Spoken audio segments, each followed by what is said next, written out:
Welcome back. Our first chunk of math deals with the time value of money. In this lecture, we're going to specifically look at present value. Present value is where we examine what a future amount of funds are worth today. So as a project manager, you might want to pitch the idea of a project, or you have to choose from several different projects and which one's the best. Then you may have to do that on your exam. So present value would be, this project is worth X amount of dollars in the future. How do I know how much that's worth today so I know what's the maximum amount we should invest in? So imagine Bob is going to present a project, and Bob says that this project will be worth $745,000 in 4 years. Well, that sounds pretty good. But if I invest too much in that project, at the end, it's actually going to be a loss, or it's going to take longer to recoup our investment. So we want to know what's $745,000 worth today, and that's present value. So in this scenario, Bob's told us it's worth $745,000 in 4 years, and we know that the interest rate is 6%. Well, where did that come from? That is given to you. They'll always have to tell you the rate of return or the interest rate. So this would be if they were going to go out and borrow the funds, that's the interest rate they would be paying. So they may tell you it's 4% or 5%. Still works the same. I go with 6%. It's just pretty easy and pretty standard. So let's look at this scenario with Bob's project. So Bob tells us it's worth $745,000. Our formula is 1 plus I, where I is the interest rate, so 1.06, to the power of 4. Now that power of 4 does not mean 1.06 times 4. It's 1.06 times 1.06 times 1.06 times 1.06. And yes, there's a calculator in the software. Not a scientific calculator, but a calculator all the same. Now if we follow on with our formula, that 1.06 to the power of 4 is 1.262. We divide 745,000 by 1.262.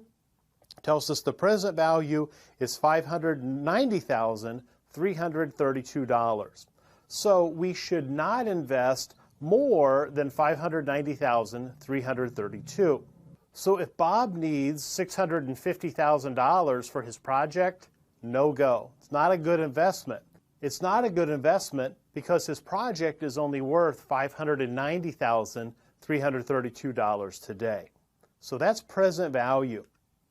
Let's look at a very typical exam question or exam-like question. So we have Project A or Project B. Which one should you choose? Project A promises to be worth $568,000 5 years from now. Project B promises to be worth $645,000 6 years from now. So we'll have to find the present value for both and then make a decision. So Project A, if we plug in our formula, 568,000 divided by 1.06 to the power of 5, that comes out to 568,000 divided by 1.338, which is $424,514. So $568,000 5 years from now is only worth $424,514 today. All right, so that's Project A. Now let's look at Project B.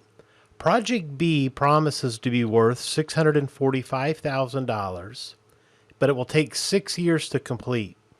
If the interest rate is still 6%, our formula will be 645,000 divided by 1.06 to the power of 6, which is 1.419.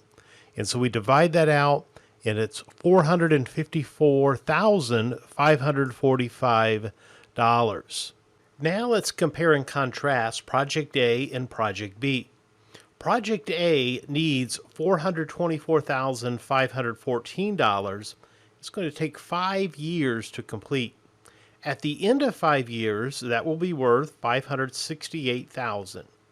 Project B needs $454,545, will take 6 years to complete, and it will be worth $645,000. So on this compare and contrast, which one would you invest in?